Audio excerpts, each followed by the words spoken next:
listeners, welcome to the Lone Screenplay Nominee Podcast, where we talk about films that were solely nominated for an Oscar in the writing categories. I'm your host, Matthew Anderson, and today we have not just one, but two guests today, Kyle Arking and Noah Haye. Welcome to the show, guys. How are you both doing today? Doing pretty good. I am getting ready to watch the new Doctor Who series that came out, and I just saw Kingdom of the Planet of the Apes the other night, so I've been having a lot of fun. How about you, Noah? No, man, I'm doing pretty well. I mean, again, it's Friday, so my work week has ended. I can finally somewhat at least prepare for the weekend at the very least, because I got some going on tomorrow, and then I got nothing going on Sunday. So I'm very hyped to just kind of like chill out this weekend, and also talk about today's movie. And you have no connection issues whatsoever, because it really did seem like when we were trying to I just want to let the audience know out there, this is the first time I'm ever recording with more than just a guest on here, and Noah and Kyle were brave enough to be the first duo to come on here. We'll get to them in a second, but it almost seemed like the world itself was like, you cannot record this episode for whatever reason, where it's like scheduling conflicts on my end. Kyle and I got sick for different, reasons for like, a week ago. So we had to switch it up from, our last episode was May, December, to, where this was supposed to be the episode that was supposed to come out before. And then Noah had like connecting issues for like the last like half hour. And this is now our like second attempt to record the episode. Thank God we didn't go too far though with the first attempt, but still, anyways, so before we dive into our episode and talk about said movie, I have some questions to ask you both, and either one of you would like to go first. Would you care?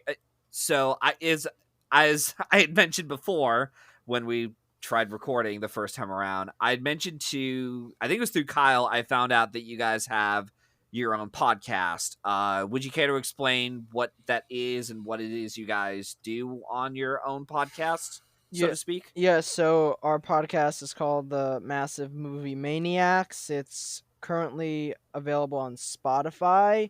You can probably start looking for it in the future on other sites, but we haven't, got to that point yet. That being said, most of the movies we cover are like the big blockbuster movies that have just come out. Our last episode, we did, well, the last one that we recorded was Monkey Man, but the one that has just been released today is Godzilla X Kong: The New Empire. So if you want, you can check it out. And basically, it's just us giving our thoughts on the movie. Sometimes we might diversify it, like we did one episode covering like the top 10, top 5 movies of 2023, but we mainly cover like the films coming out in, the week by week, or sometimes month by month, because sometimes there aren't that many films coming out. So that's basically what we're critiquing. But Noah, if you have anything else you want to elaborate on. With our podcast, I mean, it's again, it's pretty straightforward. It's, again, like I say in the intro, we're Movie Maniacs is in the title. But I mean, for the most part, yeah, we do review like current releases. That's kind of how I get that sort of stuff out. And even just current movie release, sort of, even current movie re-releases. So stuff like the Raimi trilogy is sort of is like up next in the chamber, I guess. Along with, of course, a dozen other future reviews. So just, y'all stay tuned for that if you're interested. If you guys are interested in a guest to talk about, however long later we get to the Fast and Furious installment, I'm your man. Oh, hell yeah. Absolutely. Because I heard Kyle talked a lot of shit on that on your best and worst of for 2023. So I will be there to be that, to be that middleman. I'm ready. Good, Let's go. Yeah. Yeah. Unfortunately, we won't be doing that for this episode for this show. But yeah, but that's fine. Then the other question I want to ask you both is, it's always tough to ask someone what their quote unquote favorite film is. So I might as well ask, maybe both of you individually, what are some of your favorite genres of film? Really, like, for me, like, I mean, I don't like to say like comic book movies are a genre, so I don't really. They're like a subgenre. Yeah, like I don't like saying that. I mean, those are my favorite films, but that being said, like I will say like science fiction. Science fiction's like really my favorite type of genre. I love all the things that, are posed in science fiction films cuz they can really get away with a lot of things that even like dramatic films aren't able to get away with. And like I was just rewatching the entire 10 or more so 9 Planet of the Apes films, and it's shocking at how, like what they were able to cover in those films, especially the ones in like the 60s and 70s. And it's really interesting to see what the current day conflicts and all the things going on in the world, how they inspire science fiction and the stories that they're trying to tell. But I mean, I like most genres, whether it's drama, whether it's comedy, whether it's mystery. But I think I'd probably say sci-fi. And did you want to like ask about a favorite film too? Is that one of the? I mean, if you have one on the top of your head, like I said, it's So yeah. Go ahead. I've decided this year, because I am tired of this, because I used to like have to choose between the two, and I no longer am choosing between the two. Right, I now will say that my favorite films are Batman Begins and The Dark Knight, Oh, I thought because you were going to say Madam Web. um that might be my top 3. You never know. You never know. Yeah. Unless you listen to our massive Movie Maniacs podcast, where I completely and Noah and I completely destroy um the the web that connects it all. The web that Whatever connects it that. all together.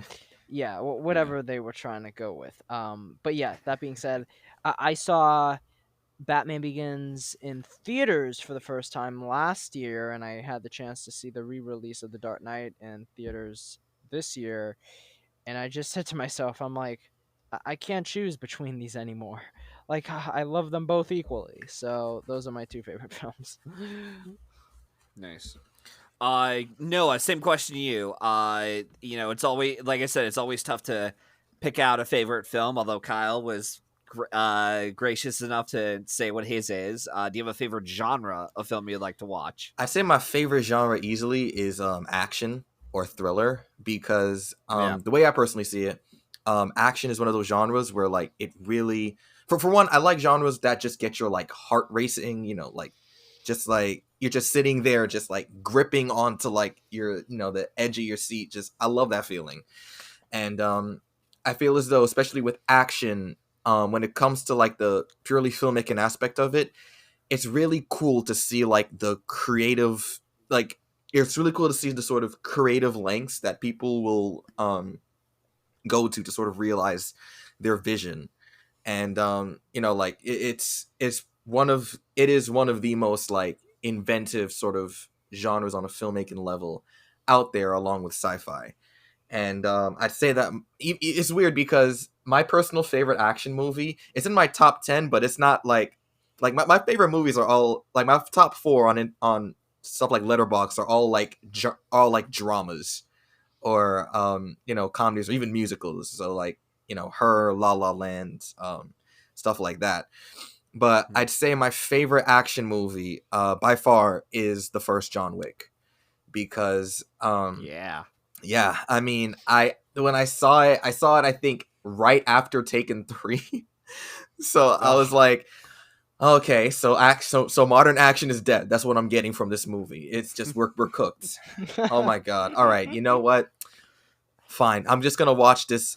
I think it's cuz like the John Wick movie was like it was a sleeper hit, so people were kind of talking about it. I'm like, you know what? Let me just see what this is about. And then I watched it, and I'm like, oh, we are so fucking back. We are so back. And by the way, am I allowed to curse? Yeah, Okay, you're for sure. fine. I always put like an expletive warning on each episode. So you're good. Okay, just making sure. You're fine. Yeah, you're good. But yeah, no, it's just the other movies have got the John Wick sequels have gotten more elaborate and a lot more out there, and arguably a lot more creative for better or worse. But I gotta honor the one that sort of took me to dance at first, because it's just like the whole, just because, especially because it's just like its simplicity of just, you know, not only sort of ribbing on the action genre a little bit, but also standing on its own as like a genuinely like great action classic, you know. Yeah, no, they're really good movies. Yeah, that's another franchise. Yeah, Kyle, that was another franchise we were talking about off air before Noah came on. We were talking about franchises, especially in the action genre, where it's like you know, we always complain about, you know, some of these franchises just doing the same thing over and over again, where it's stuff like Planet of the Apes and John Wick. They're actually evolving and trying to do something different, even if it is just the world building element in of itself. But yeah, John Wick is definitely a really fun one for sure. Then there's the Continental series. So what series? Yeah, we don't talk about that. That exists. Yeah, we're talking about the films, not the TV shows. Yeah, because if that were the case, then we would be like, yeah, then Fast and Furious is so much worse because of the TV shows that was the Spy Racers stuff. I mean, that's for kids, so I'm not even. Yeah, I know, but still, like preschool shows. Yeah. I'm not even really counting that. Yeah.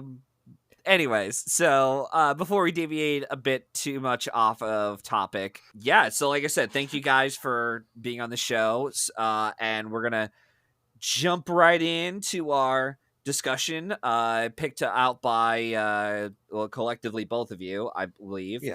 Ghost World from 2001. So we'll be doing this. Won't be a beat by beat bulletin presentation like you hear on other channels, but we will be discussing major spoilers for our talk. If you haven't seen the film yet and want to hear our full thoughts on it, watch the film first and then come back to hear us talk about it.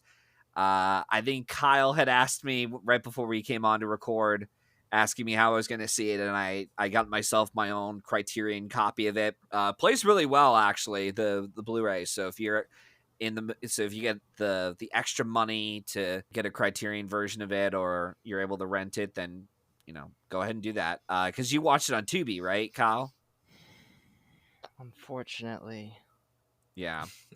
And do you know what frustrates me? So we will discuss this, but like, this is my second time watching this film, and the first time I watched it, I think I watched it on cable, and I think I deleted the recording, so I had to watch it on Tubi, and yeah, that was a hellish experience. I do not like. I even messaged Noah because I didn't know if he had seen it yet, and I said to him, yeah, Tubi is just the worst streaming service in the world, because I was like 10 minutes away from finishing the film, and then it just completely froze, and I couldn't get back into it for like another 20 minutes. Oh, wow. Huh. Commercials every 5 minutes. Oh, wow. Yeah. So anyways, yeah. So, yeah, that's the downside of free streaming services. You got to deal with bullshit ads. So yeah. Anyways, so yeah. So before we deviate even further from this movie, let's jump right back into it. But before we do, I do want to give our production notes I usually give for each film as we cover on the show with myself and the guests. So here we go. Filmmaker Terry Zwigoff decided to make Ghost World as his narrative feature debut in the director's chair. Because of his interest in making this movie, or making this graphic novel and turned it into a feature film, he sat down in an acting class and asked the instructor if he can get a crash course on how to direct actors, since he had only been known for directing documentaries like Crumb, which won like a bunch of critics' prizes, and I think it was even on either Roger Ebert or Gene Siskel's best of list that year, or at least was in like their potential mentions as well, or honorable mentions, I should say. As far as the screenplay goes, he teamed up with comic book creator Daniel Klaus to adapt the source material into a workable script. When the time came to creating what the look of the film should be, they were able to get Alfonso Beto, I might have butchered that name, as the film's cinematographer, and avoided to replicate the look of recent comic book adaptations like Dick Tracy and X-Men. And instead of replicating those looks, they decided to study the style and the color of the original comics the film was based upon, and use that as a reference for the look of the film. The only other production notes I do want to give for the film is Christina Ricci. I'm not sure if either of you knew this. She was originally cast to play Enid for the role, the main character, but she had to drop out due to the scheduling conflicts, and Thora Birch so desperately wanted to play Enid to where she was willing to dye her hair black, wear the glasses, and come in for a meeting. And instantly, I think it was Terry Zwigoff and the producers were like, "All right, you got the part, you got it." And so that's how Thora Birch got the role then. And uh, and apparently this was being pushed to various studios, but they had all turned it down either because of no one was really interested in wanting to do a movie like this, or they wanted to change the ending of the film itself and so on, or make it more happier and lively, when it really would have went against the entire tone of the film. But we'll get to that in a minute. As far as how it did, financially and such, it didn't really perform that well. It was on a budget, I believe, of $7 million, and it only made back like 8.8 million, and it was considered a box office disappointment. However, Thora Birch was nominated for a Golden Globe in the lead actress comedy musical category, and Steve Buscemi was nominated for a Golden Globe himself at the supporting actor category, and he even won the Independent Spirit Award for Best Supporting Actor.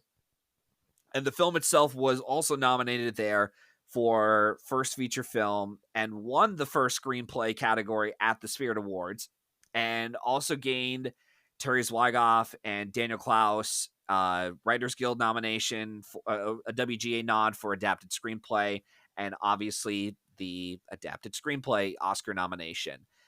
One note I'll also bring up about the film is that Ghost World became the first film based on a comic book to be nominated for an adapted screenplay at the Oscars. So even though Logan was the first it was the first superhero film to be nominated for adapted screenplay, Ghost World is technically the first comic book movie to be nominated at the Oscars for adapted screenplay.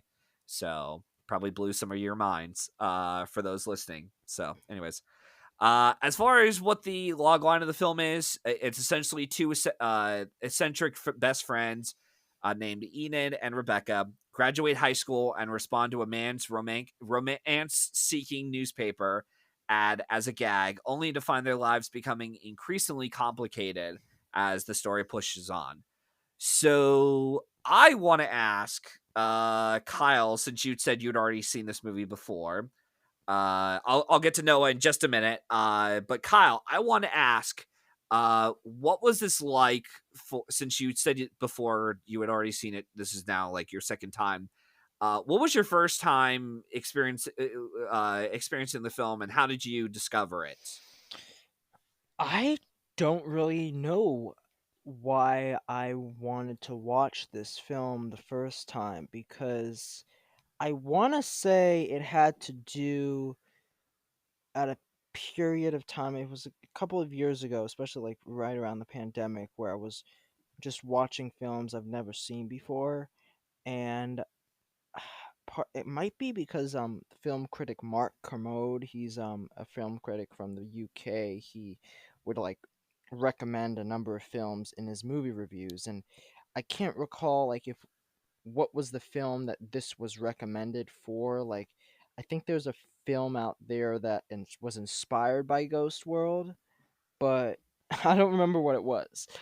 That being Okay. said, um, I did watch it. Probably part of it probably I do because it was a comic book adaptation, and I I love I love watching these movies like Road to Perdition, like Ghost World that are, these comic books that you wouldn't traditionally think of are as like comic book adaptations, because like I remember when I found out that Road to Perdition was a comic book or a graphic novel, I was shocked. I was like, "Oh, really?" And Mhm. this is one of those cases, and I remember when I first saw it, I I really liked it. I thought it was really good, and I thought it was funny, and I think it once again, like I felt the same way about it on my second watch, though I do think that it is funny seeing today the number of films that we've seen like in the last number of years that I think have almost been inspired by them, whether it's like even Lady Bird or like I even think of like Booksmart almost, but th- they are kind of more so like different than this one. This one is unique in a way, and I think the main actresses, even Steve Buscemi, like the performances themselves, really add to the execution of this whole piece, and it like there's something about watching Ghost World that it it it never leaves you. Like you're still hooked into it. You don't quite know what to make of it in certain parts, but like it really does capture your interest, and it never lets go, you know. I see. Noah, question for you. Had you seen this before? Was this your first time?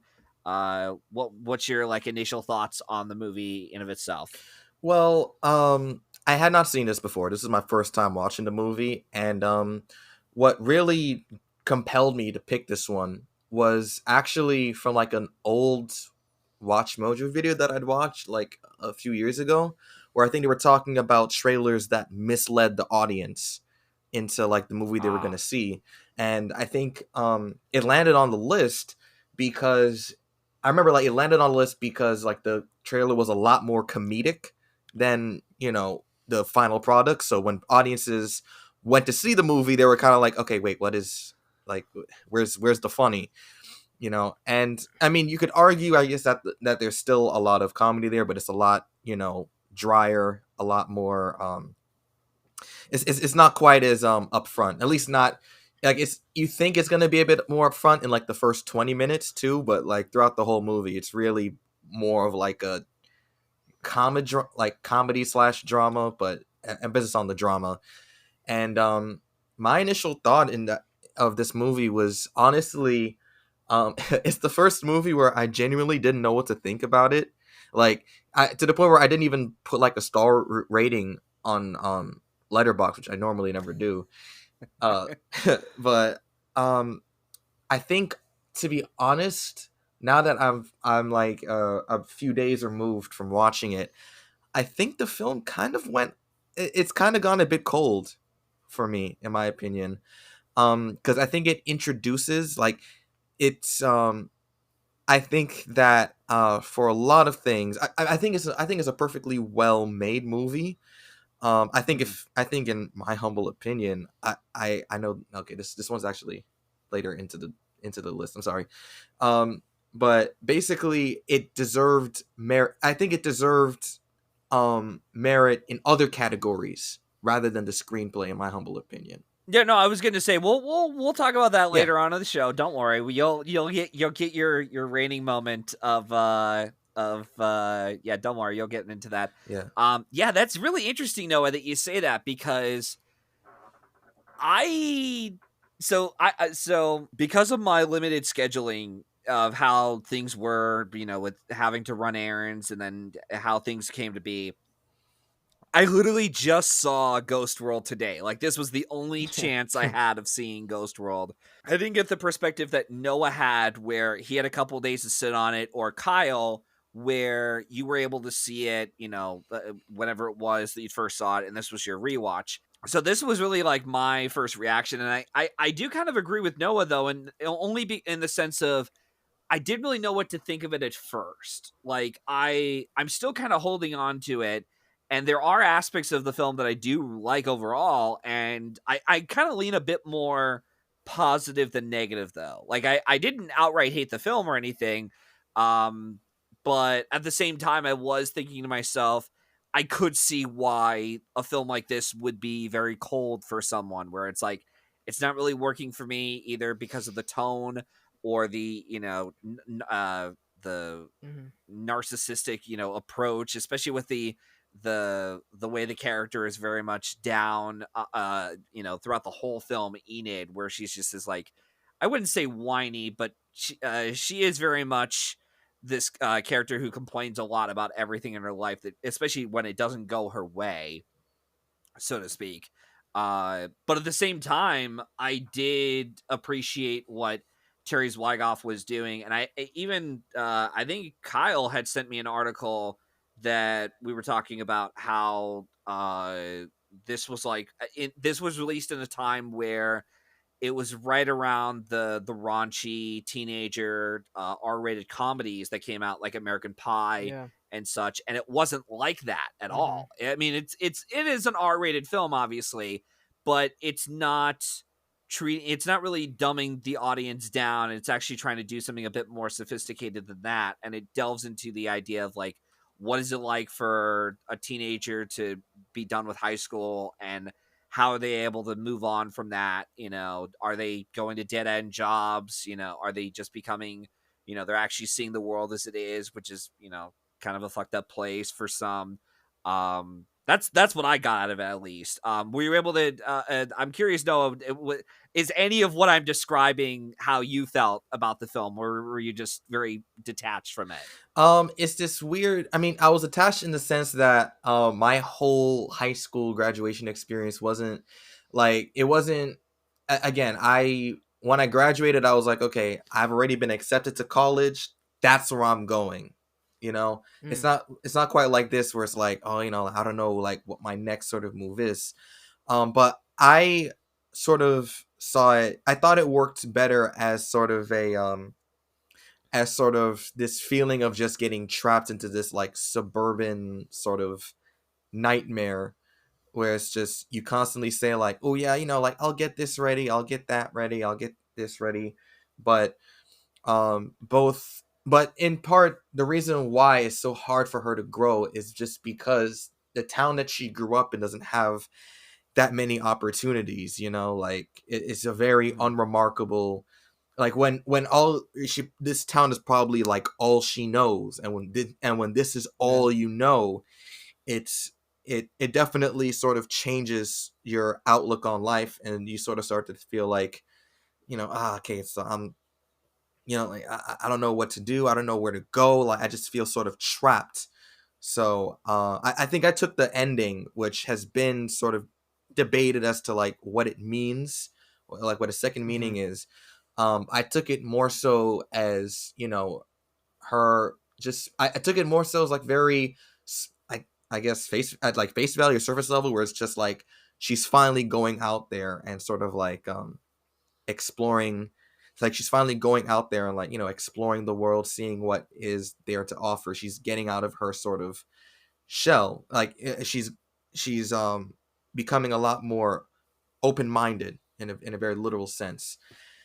And I feel as though it worked better than any other any other theme that it really tried out, because um I also feel as though the movie really goes a bit too easy on Enid in a weird way, because like mainly through like the whole thing with Steve Buscemi's character, like I was really expecting something like punchier, not in a literal sense, but I was expecting something a little bit that had like more of like a oomph, because yeah, like Consequences. more consequences.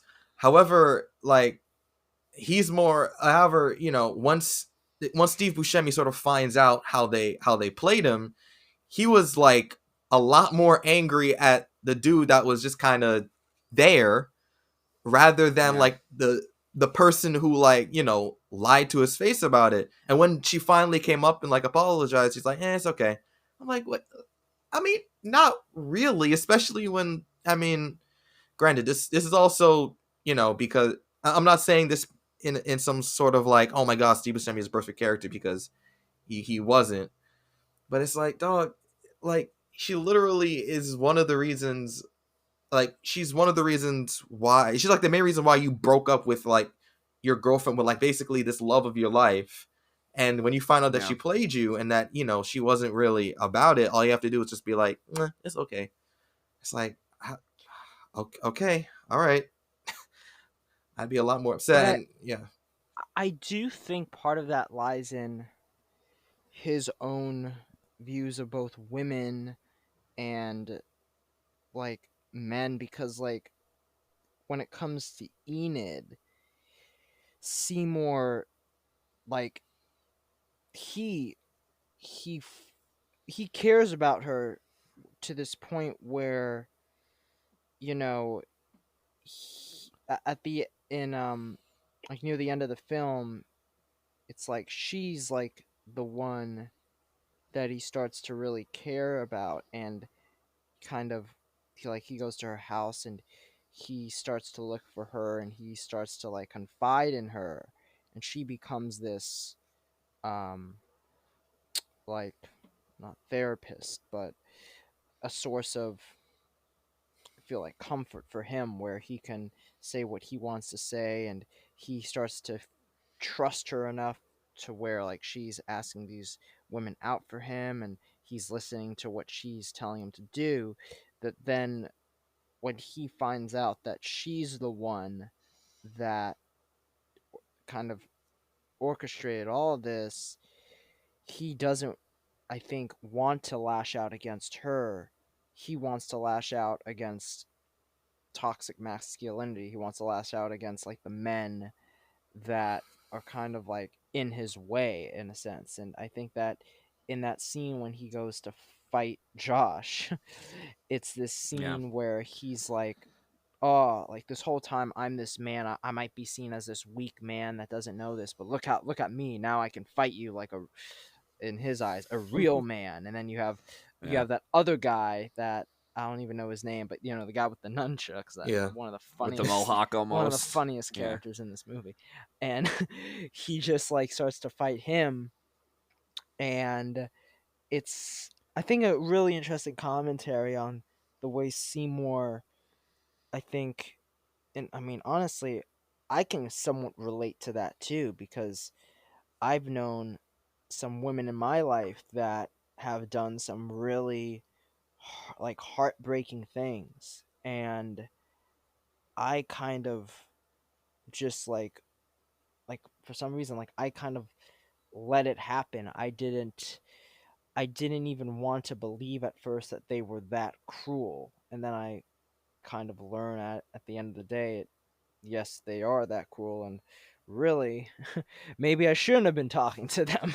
Yeah. But like, it's, I think Enid works for Seymour as like a vessel in this point of his life where he, I think, feels more confident in himself when he starts to talk to Enid, and then she's the one that gets him to actually talk and be comfortable with that um with that woman that he ends up with near the end of the film. And then he leaves her. He like completely stops talking to her, because I think he feels like at that point he has finally reached where he wanted to get to in his life. And then I think it's interesting that at the end of the film you see him regress when all this happens, and now he's back with his mother. So Yeah. True. yeah. I'm kind of like, in terms of like the way that Seymour reacts to the whole liar reveal thing, because I always hate that shit. I'm kind of torn. I'm kind of in between Kyle and Noah here, where we're between, well, both of you actually, where on the one hand, Noah, I agree that like there should have been more consequences for Enid, especially with the way he reacts to, the fact that like, you know, the just the fact that like, oh, it was kind of a scam, and she was pretty much lying to his face, in terms of like, setting up this whole date, excuse me, like this fake date, so to speak. And yet, I see Kyle's point of view though about how it is kind of like, like he was able to see her sort of like a comfort to him and that he needed in his life. The other aspect too that I don't know if either of you got at this at all, but the way I kind of saw it was like the way Seymour reacted was the fact that like he realizes like, yeah, she's just she's technically just a kid who just got out of high school. She doesn't really have her life in order, so to speak, and neither does he. So, and by the time he sort of, was done lashing out, he's the way I kind of saw it was almost like, God, what the hell am I even bothering doing? Of like, I'm, is in his like 40s or 50s, and he's like, or however old he is, and he's like, I don't need this shit in my life. Why do I need to pitch a fit about this? Um, that's what I saw about it. If we could, we could we'll get to other elements of the film itself, but the one thing I did want to bring up was the ending, and it was interesting that Noah brought up. I think Noah had already mentioned your interpretation in terms of what you saw of the ending.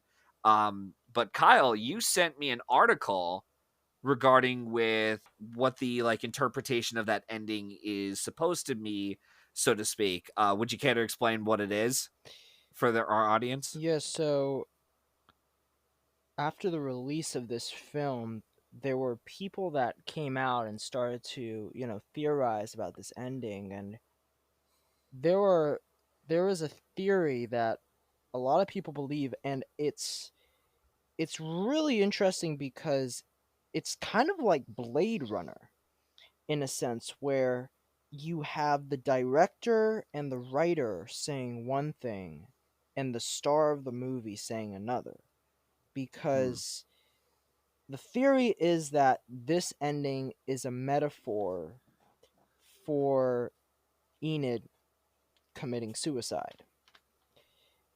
And Thora Birch, they asked her what her interpretation of it is, and she basically says, unfortunately, I don't have a very positive outlook on the way that this story ends. And I think Daniel Klaus mentioned how no, it is like the way he sees it is that it's a positive ending and that it's her moving on. But Hmm. he's not opposed to people, interpreting it in another way. So uh, I I personally like I see it more like Noah sees it, where it is her moving on. But there could be more to it than that, because I think it's interesting that the main actor of the film is the one that kind of sees it in a different way. Like I didn't think about it at the time, but like the character that is at this bus stop, this man that they keep seeing, it's almost like this fantasy type of situation, because the bus is out of service, like it's not going to pick him up, but then all of a sudden it does. Yeah. And you can say it serves as a metaphor for him just passing away. And at the end of the day, maybe that is what happens to Enid. Um, what do you guys think about that ending, that interpretation, I guess, of her for taking her own life? I mean, I guess my whole thing would just kind of be like, again, I basically um you know what? I'm gonna let Matthew go first. Yeah, yeah, sure. Well, as far as me, that's interesting. When Kyle brought up Blade Runner comparison, I'm like, oh, here we go with the sci-fi references. Okay, Mm-hmm. um, but yeah, that is interesting. Yeah, that Thor Birch and Daniel Klaus and well, Daniel and Terry have the same. It sounds like they both have the same theory of like, that it was like a happy kind of ending, whereas Thora Birch, the way that she saw her character was sort of like declining, because over the film she is getting very depressing, and even at one point changes her hair color and such and goes and sort of reverts back to it. to the original color of like her black hair that she had. I'm pretty sure it was. I've seen this film twice, and that never went. I completely went over my head. Yeah, with her changing her hair color Yeah, back to her yeah. normal color. Yeah, I didn't even think yeah. about that. Yeah. And yeah, and so this is like, yeah, this very much feels like some elements of not necessarily signs, so to speak, but it definitely does. You could argue that this is essentially her, ways of saying like she's kind of done with life, and so to speak. I mean, especially with how shitty her life was, or how, again, how it kind of, bled into her world, so to speak. uh and even with the way that the images that she ended up drawing or presenting in her like summer school class, you could argue that theory is kind of true, because the way that, she brought in this like really offensive drawing of, what was it, like it was almost like an old clown logo that she brought in from Seymour. And even with some of her drawings, like they got like progressively worse as they went on, like visually, that is. Can and Can I say and you something could, though that yeah, go ahead. I love that scene where she's in the classroom or the art class, and the woman's like, explain, what you think about this, this painting. And Hmm. she's like, she just gives this ridiculous explanation, and the teacher's like, I love it. And Yeah. it just made me think of like so many times when we see all this, offensive and like just, like anyone with common sense would be like, "Oh no, that's just wrong." But it gets accepted and people get out, and it's like it just shows you like this teacher. I mean, she's a really nice, teacher. She's offering her, the chance to get a scholarship and everything. But man, she not she cannot read the room, and Yeah. it's such a I think it's just a fabulous scene because It- it's perfectly criticizing, the types of people that get things like this, to, that just have this stuff happen. So It reminded me a lot of like that shitty scene from Pearl Harbor where, Baldwin's, telling Affleck, that's bullshit, but it's very good bullshit. Essentially it's like, but it was damn good flying. It's like, what the hell? oh man, not Matthew once again Uh, hating on yeah. Pearl Harbor. Enough Boy. of that. So yeah, but that was my interpretation. The way I saw Yeah. that whole ending in of itself was, I did kind of see it like, again, it's like half and half, where it's like I do see it as more of, she is kind of moving on with her life, and she's, that the idea of like the bus, especially with that recurring gag of like, always stopping by the bench, and it's like, this bus has been out of service, and he's like, you don't know what you're talking about. And then the bus sort of carries him off over the bridge and out of town, and does the same for her, so to speak. But on the other hand, you could see this as like a depressing ending, like, maybe she did, this was her like, allegory for, or metaphor for her committing suicide. I feel it, you know really bad for her father in all of this because, like, yeah. I feel like her father is trying to reach out, but he just is unable to. I think a lot of parents could relate to that. It the characters in this film, I think, are very relatable people. That they're people that you could just see, either if because like I will say that the people in this film, I know some of these people.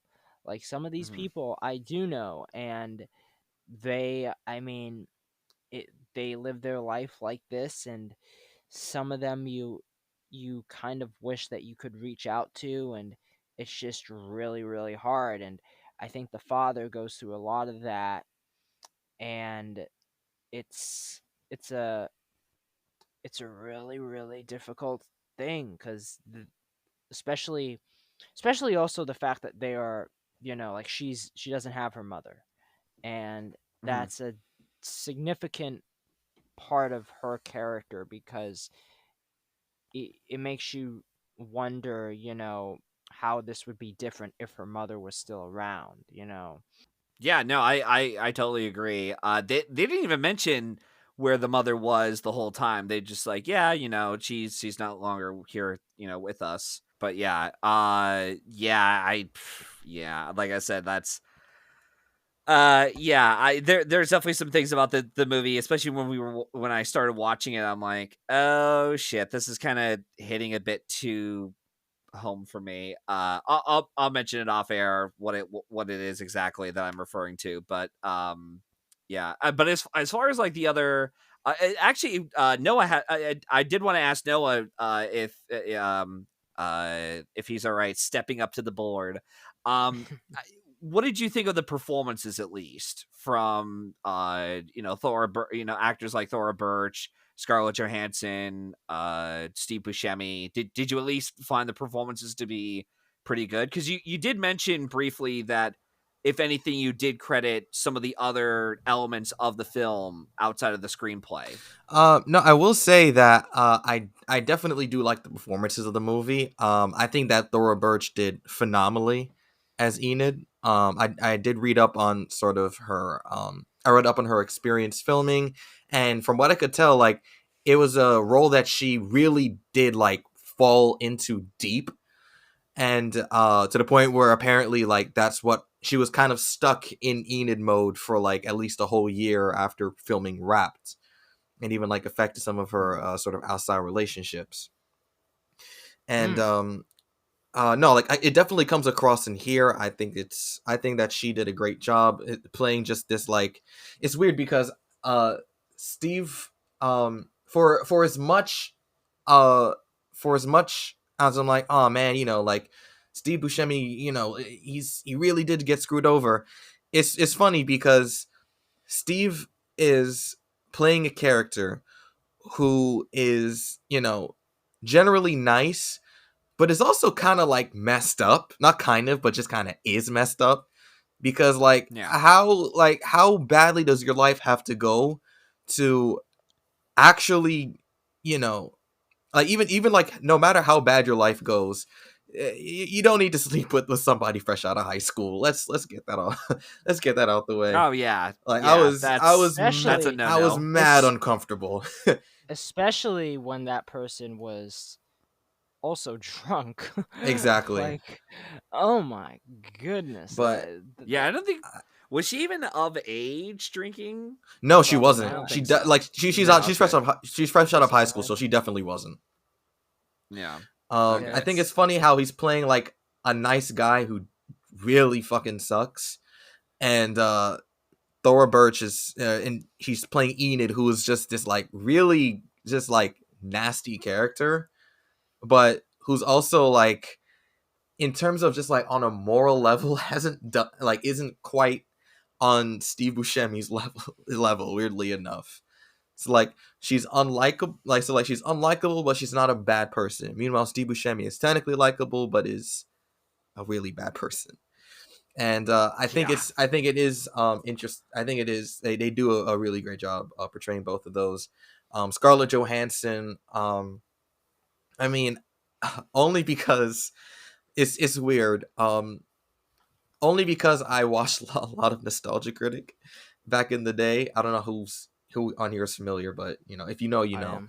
But I am. Yeah. yeah, I'm familiar with her from stuff like North and Home Alone 3, and Oh God. I'm like, and then this happened, and I'm like, is this like her breakout? Like, she was in so many roles. Where it was like, was this a breakout performance? Was that a breakout performance? But I think this was like where she sort of started to, this was Well, the sort of no, like crack in the ice that started to make people pay her attention to her. breakout, But I her know her breakout breakout. was lost in translation. I figured. No, her, Yeah. her breakout was the Horse Whisperer. Well, that was when she started to actually do dramas. I mean, she Hmm. was like a little. I think she was still in her like teenage years, even while making the movie. She might have been like a young adult, but The Horse Whisperer was one because she worked with Robert Redford, and then she worked with the Coen brothers on The Man Who Wasn't There, and then Ghost World, and then 2003 with both Lost in Translation and Girl with the Pearl Earring. And she was in I think she was in Kyle's favorite Saturday morning cartoon show turned into a movie, SpongeBob SquarePants the movie. Oh yeah, she was. Are you serious? Yeah, she was. Yeah, no, she yeah. played Princess Mindy. Oh God. Yeah. God. But no, she was in a lot of stuff. I mean, she's also been in some bad stuff like The Spirit, which sucked. And then she starred in the Marvel Cinematic Universe with Iron Man 2 and Avengers, and I I find mean, it. she you got Well, I find it funny that when you look back on films and you like watch a film that was 20 years old, it's fun to see where these stars have gone, because like I one of the main reasons I think I may have watched this movie was Scarlett Johansson was in it, and I go to watch it for Scarlett Johansson, but to my surprise, she isn't really the lead, of the film. It's Enid, it's Laura Birch. So it's Yeah. funny to see an actress that is so known today and very much known in lead roles, like in actual, name at the number one top billing, but here it's a little bit different. And it like it if this movie was made today, she would probably have an even larger role, where we even see more about like what Rebecca is doing without Enid. But they of course, Scarlett wasn't like that back then, and I think it's a lot of fun watching this film just to see her performance, because it is good. It's a really good performance she gives, and it's like she's 15 at the time. Like, that is incredible given now where she's at in her career. So yeah. Yeah, no, and now Scarlett Johansson's a 2-time Oscar nominee thanks to Marriage Story and Jojo Rabbit. Yeah, which it's so strange. And even just like looking at her career, and I get it, like she's in mostly the MCU stuff, but like it's so strange that it took her so long to finally get nominated for an Oscar, let alone 2. But it just happened for Marriage Story and Jojo Rabbit were like the most popular things she had done. And it also helped that Marriage Story was a showcasing her dramatic chops. Mm-hmm. And Jojo Rabbit was almost like a coattail nomination, like, hey, we also like Jojo Rabbit, and you were pretty good in that as like the supportive mom character. So come on in and get your collect your other nomination for this, even though we know you were better in Marriage or better showcased your talents in Marriage Story. The other couple of notes I did want to bring up was I thought it was funny going back to the art teacher thing, the summer stuff. It was funny that Terry Gilliam decided to do a ripoff of David Lynch with his, with the short film being presented, Mirror, Father, Mirror. I thought that was pretty funny because it did emulate some of like David Lynch's stuff, especially his shorts. And I'm like, yeah, that definitely does feel like a David Lynch-esque short. And Wait, I got confused because you said Terry Gilliam. I'm sorry. No, I'm sorry. Yeah, I meant to say Terry. Terry Zwigoff. Yeah, I was confused for a second too. I'm like, wait. Yeah, thanks for the correction. Yeah, I meant to say Terry Zwigoff. But it was funny that the other thing I did want to mention though was do you guys remember video stores when that was a thing? Like Blockbuster? Where Yeah. like where you could just go to like, Masterpiece the store, or like Blockbuster and all this like brick and mortar at stores. I miss them. And it was even funny when the guy's trying to get like 8.5. He's like, yeah, we have 9.5. Mickey Rourke and, that was and this other funny. guy. And I knew that actor. I couldn't. The guy at the desk. The guy at the desk. I don't know where I know him from, but I know him. I do too, because I've seen him on stuff. I think he was. I know he was on like an episode or two of Suits, because I was Yeah. seeing, like, I was like, wait, okay, yeah, because I was like, wait, I recognize that guy, and then even when he showed up in the video store, I'm like, oh my god, it's like trying to, it's like finding out Ted Mosby from Sweet Life of Zack and Cody does like a small appearance for like what was it, Bowfinger, I think it was, with Steve Oh Martin and yeah. Eddie Murphy. It's like a very small part of, like, holy shit, what the I hell? mean, it's like when you What are you find out. doing here, man? It's like when you find out that Glenn Powell is the guy in The Dark Knight Rises that Bane walks up to and just like smashes his head on the desk in Yeah, the stock or in like exchange. Hidden Figures, where he plays one of the astronauts. I haven't seen Hidden So Figures. yeah, he's fine in the role. Yeah, and I'm looking through to see if there's any other notes I did want to bring up. Was it me, or did the diner that they were at the beginning of the film, where Enid and Rebecca met up in, not the 50s diner, but the one where they saw like the Satanists across Oh yeah. the area?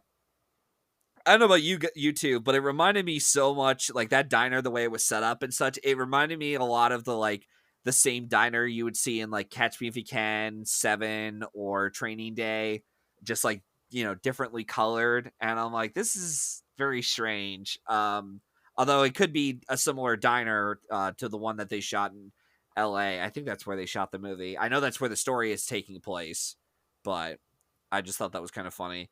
Um, and yeah, and I think the other comment I did want to make was when they were at the garage sale, Enid and Rebecca.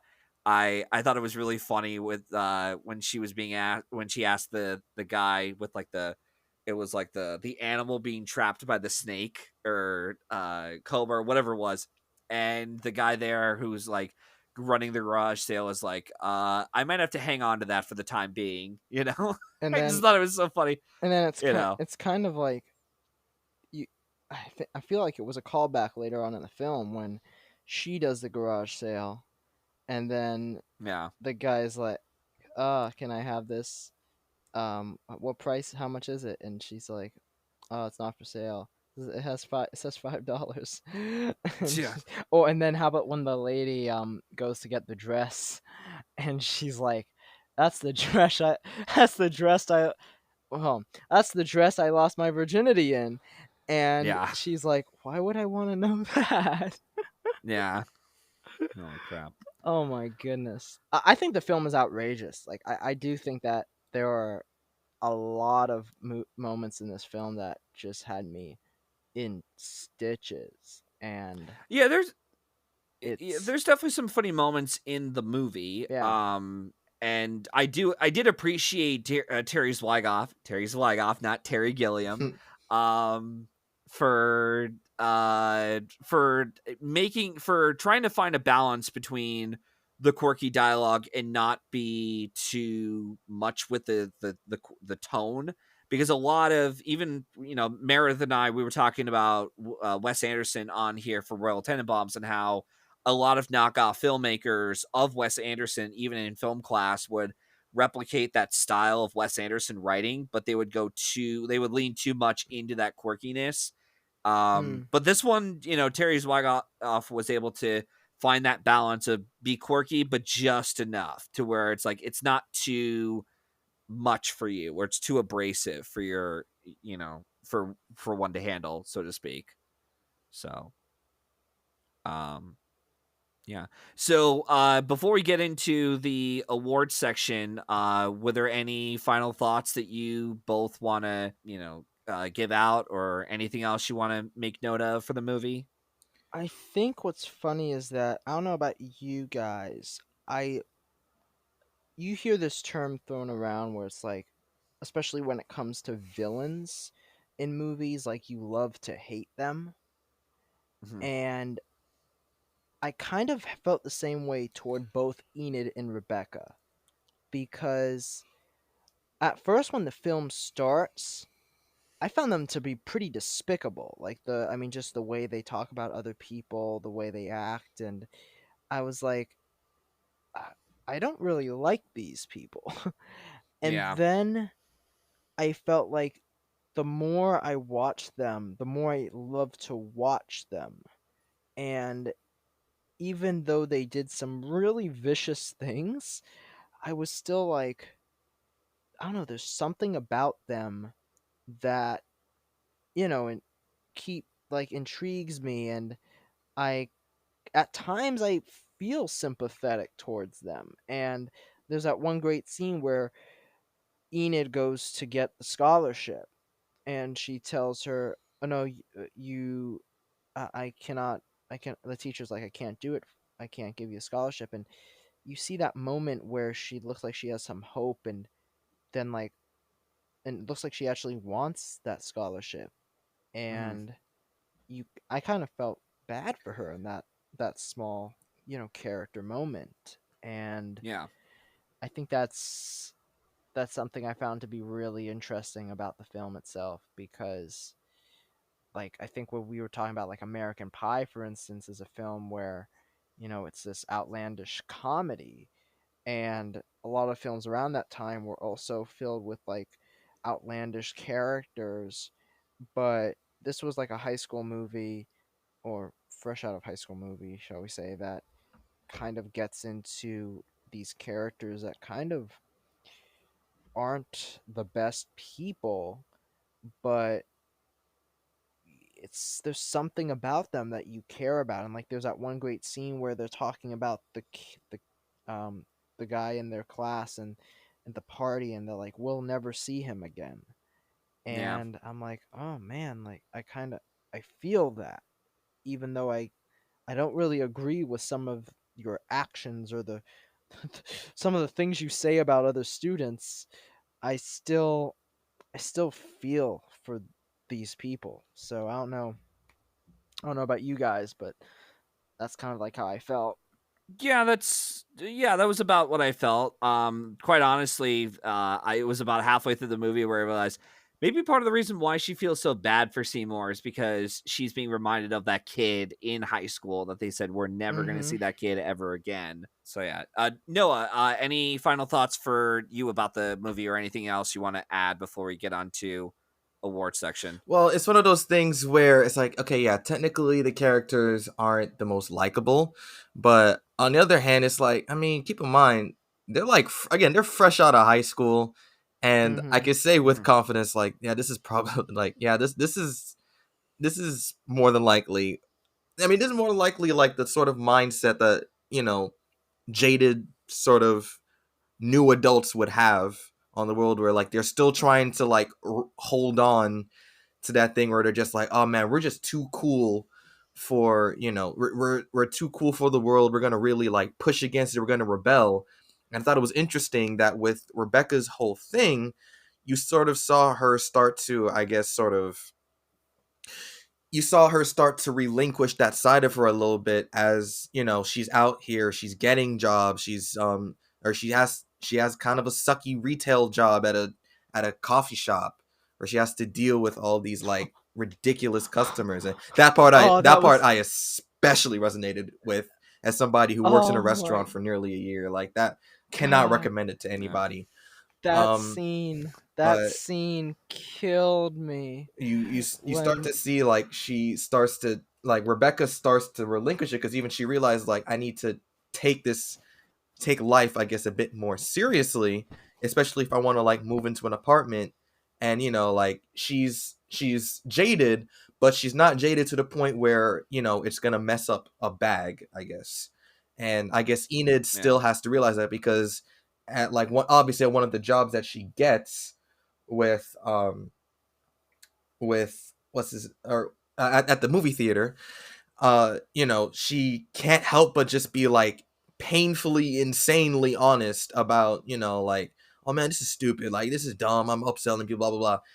And to sort of expand on that point with the sort of art show, it did really feel like, um I guess life kind of called her bluff in a way, where she's Mm. like, like, Yeah. oh, so you really don't care about this? Oh, so you won't mind if I just, completely take this opportunity from you?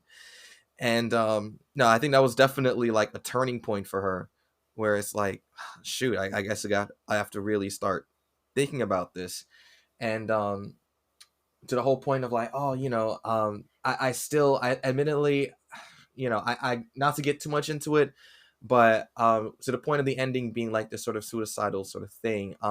I've in a way dealt with friends and family who have dealt with who have really grappled with those ideations, and you know, I do feel I do feel in some cases that sort of feeling of, like what you're saying with her dad, where it's just like it feels like he's like doing all that he can, but it's just it feels like it's one of those things where like you're doing the most that you can, but it's also doesn't feel like enough. And Yeah. I get that throughout most of the movie, just not the ending, because the ending I took more as like, again, she's becoming more open-minded, she's expanding her sort of horizons by really going out there. And because I interpreted just like um I interpreted, again, like the dude sitting on the bench as just like the idea of, like trying to really escape your surroundings. And you know uh I sort of reckon with this too, where it's like, I want to be big, I want to be somebody, I want to be this like worldwide figure. However, at the same time, it's like, and I do want to move, but also at the same time, it's like everything I know is here, it's comfy, I gotta step out of my comfort zone. So that's how those are some of my final thoughts. Oh, and I guess overall, the editing. I'll say this: the one aspect of the movie that I think actually did deserve the Oscar for real was the editing. I think that's like the best aspect of the whole movie. Hmm. Well, I'm glad you brought up the Oscars because we're gonna go right into it. Uh, besides some of the other categories that we'll get to, Noah, you already mentioned editing. You felt it was deserving of at least a nomination. I did want to ask if you thought the film was worthy of its its sole writing nomination it got. Um, I think it's a bit of a weird question, only because like I wouldn't really know what else to sort of stack it. I wouldn't really. I don't think I've seen a lot of the other movies that got nominated, or like other movies where I'd be like, oh yeah, and like this should have been nominated instead. Yeah. So I can't. I can't really say like, well, I guess I can kind of. I'm not totally mad that it got nominated. Not like, oh my god, this is like the worst nomination ever. But it's just like, me No. personally, I don't know if I would have went with it, but I also don't know what I would have nominated instead, and I don't know how it is. What, Matthew? Do you know the movies that were nominated that year? Yeah, so Noah, you actually, I don't know if you even bothered reading the lineup, but your mind's gonna get blown by what won and what even got in. That So Ghost World got in with In the Bedroom, The Lord of the Rings, The Fellowship of the I was Ring, just thinking of that one. Sh- Shrek, and they all lost to A Beautiful Mind. Wow. I mean, I haven't seen A Beautiful Wait, Mind. Shrek was nominated for Best Screenplay at the Academy Awards? Shrek got nominated for adapted screenplay at the Academy Awards. I'm pretty sure it might have won the. I know Eddie Murphy got nominated the BAFTAs that year, but I'm pretty sure I'll look into it real quick. Actually, while I'm looking, Kyle, same question. Did you think that the film? Well, while I'm looking around, would you care to tell us for our audience? Did you think that Ghost World was deserving of its lone writing nomination? Yes, I think it was. I think the screenplay is one of the strongest elements of this film. It really takes the characters in a different direction. I see I wish I could have done this before we did this podcast, but I wanted to read the comic before. I didn't get around to it, but from what I've read, it is a little bit different from the comic. And I think it's interesting. It'd be interesting to see how it's adapted, that Mm-hmm. source material. I think it's really cool that you have, you know, when I'm thinking of Shrek, when I'm thinking of Lord of the Rings, when I'm thinking of Ghost World, three very different type of three different ver- three different types of source material. One being a children's book, one being, you know, a massive series novels, and then we have a graphic novel comic series. So you're now talking about like three different types. So I think it's really cool that they nominated this film, and I I thought it was. I mean, I think the screenplay is really good. So I do Yeah. think it's deserving. Yeah, I'm okay with the nomination, with the lone writing nomination. I was looking through while Kyle was giving his stance on the lone writing nod. So Shrek managed to win the BAFTA at the Academy Award. Excuse me, at won the BAFTA for adapted Oh screenplay. my god. Yeah, so yeah, which is nuts, and yet of that lineup they decided to go with the worst nominee of the lineup, which is like the most like broader audience appealing film that there was, which was A Beautiful Mind. Hey, now I like And A Beautiful Mind.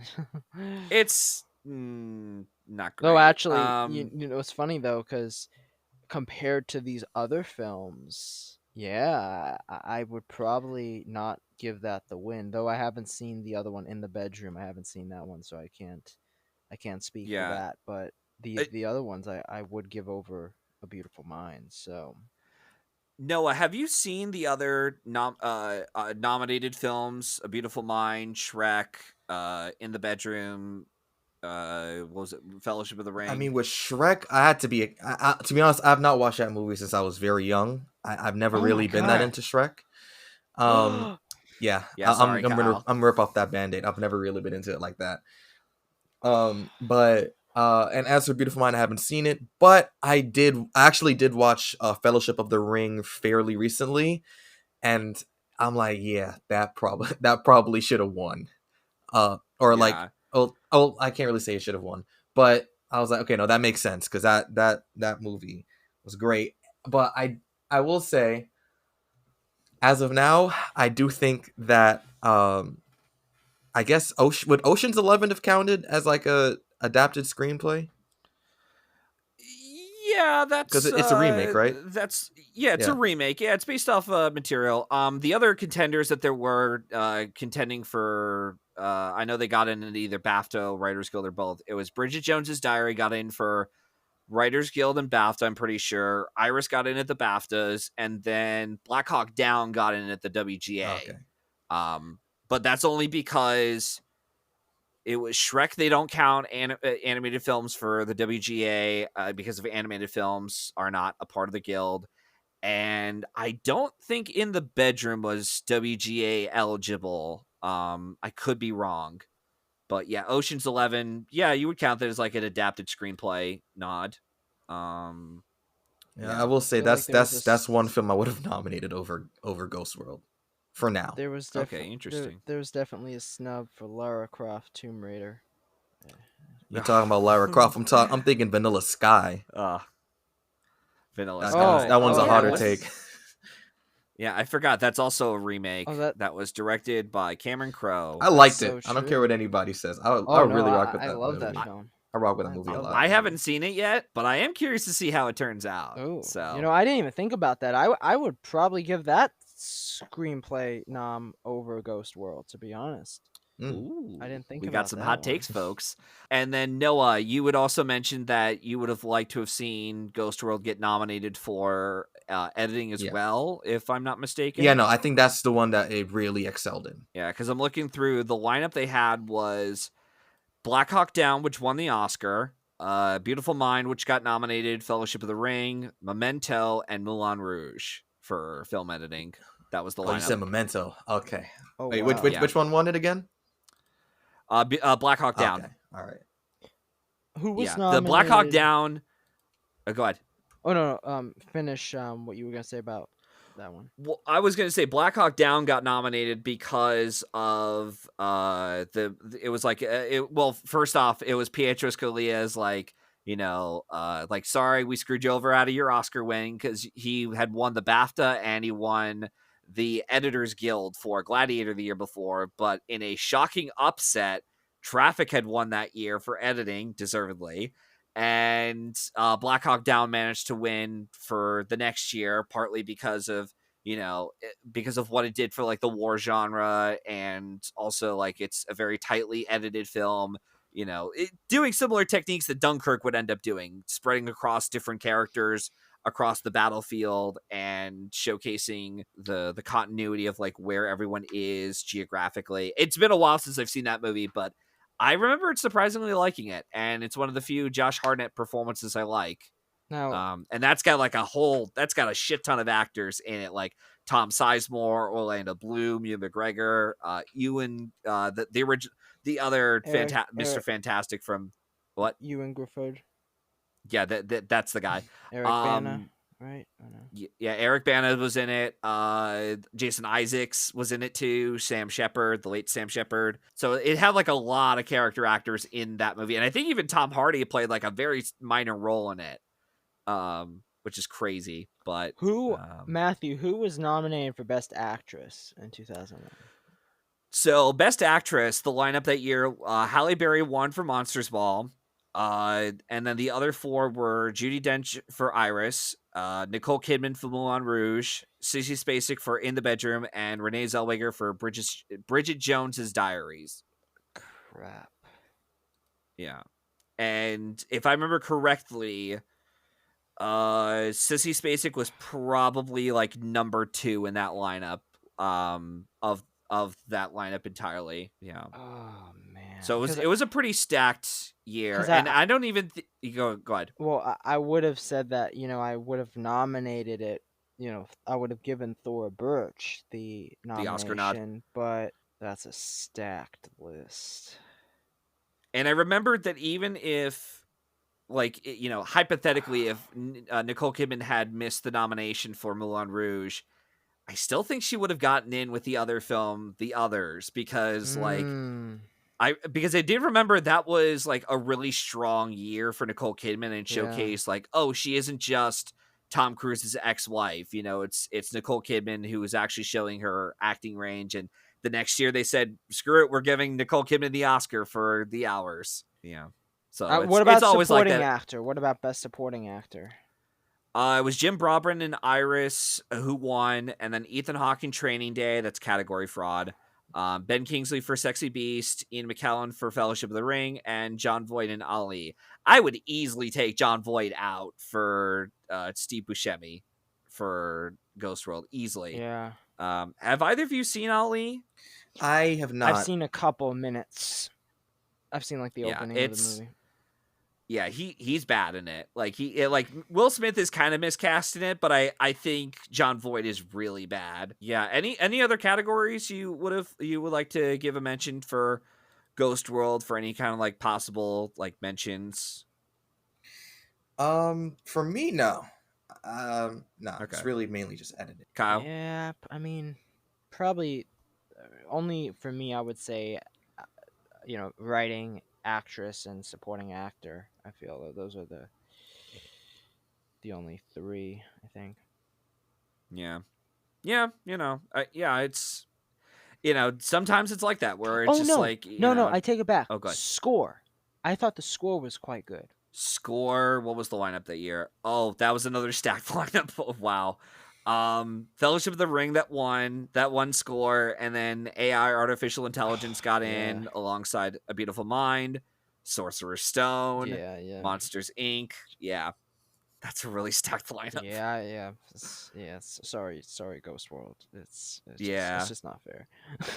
I really do think like I said this before with some of these other films like Crocodile Dundee and such, where it's like sometimes a film only gets the lone writing nod because it's like it's either way too competitive in other categories, or it became popular enough. Like there was a niche crowd that was talking about it enough at the time that it managed to lampoon itself into that lone writing nod. It happened even for Logan too, where it's like except for Logan, where it was such a dead field, like, tumbleweeds were going through of like, what other picks should we go for with adapted screenplay that year? And it's like, screw it, pick Logan. Let's put Logan in the lineup, But, and I let's mean, give the X-Men their above the line category nod. it's really unfair that you have Harry Potter and Lord of the Rings in the same year, and they're like Yeah. nominated at the same time. Like, at least for score, it's like two of the greatest, most famous motion picture scores in film history, and both nominated at the same award show. And they both couldn't even win production design or costumes. They lost to Moulin Rouge. Wow. Which is crazy, but wow. Yeah. But it just showed you how competitive that year was for some of these categories. Yeah. But don't worry, Peter Jackson got his due for Return of the King, where it's like, we're going to give that man all the Oscars, and if you don't like it, too bad.